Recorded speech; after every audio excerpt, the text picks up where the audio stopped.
मोर और बगुला। एक समय की बात है, एक जंगल में एक मोर घूम रहा था।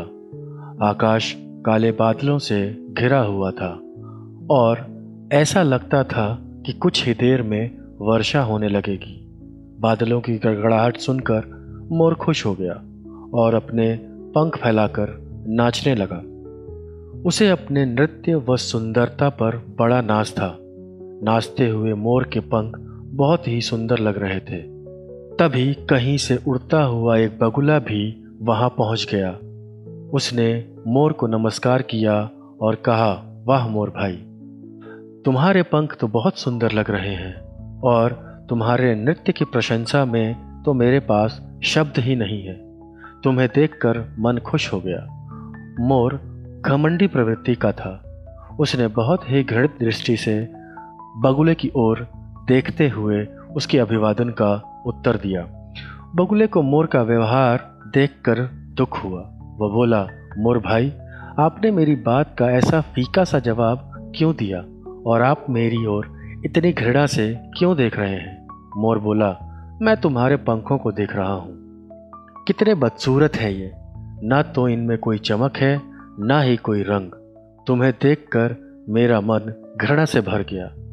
तुम्हें तो कोई भी देखना पसंद नहीं करता होगा और जरा मेरी ओर देखो, कितने सुंदर पंख हैं मेरे।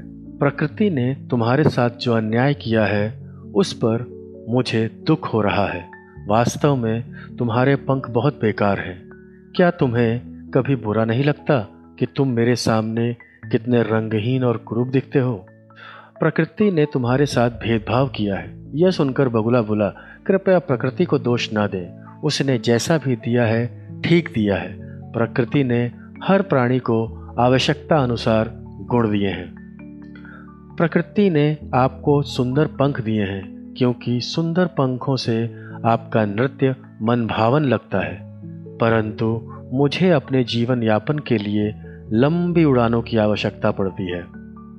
इसलिए प्रकृति ने मुझे ऐसे पंख दिए हैं जो बदसूरत तो दिखते हैं पर इतने मजबूत हैं कि इनकी सहायता से ऊंचे आकाश में बादलों के साथ उड़ सकता हूँ। जहाँ चाहूँ जा सकता हूँ। मीलों की लंबी यात्रा करके भी मैं कभी नहीं थकता हूँ। इसलिए मेरे पंख तुम्हारे सुंदर पंखों से अधिक उपयोगी हैं। इसलिए मुझे अपने रंग रूप को लेकर प्रकृति से कोई गिला नहीं है। मैं जैसा हूँ अच्छा हूँ। क्या आप ऐसा कर सकते हैं? निसंदेह आप ऐसा करने में असमर्थ हैं। बगुले की बात सुनकर मोर के पास कुछ भी कहने के लिए शब्द नहीं रह गए थे। वह अपने कहे हुए शब्दों पर बहुत शर्मिंदा हुआ और उसने बगुले से क्षमा मांगी। तो बच्चों, आज की कहानी से हमें क्या शिक्षा मिलती है? प्रकृति को कभी दोष नहीं देना चाहिए।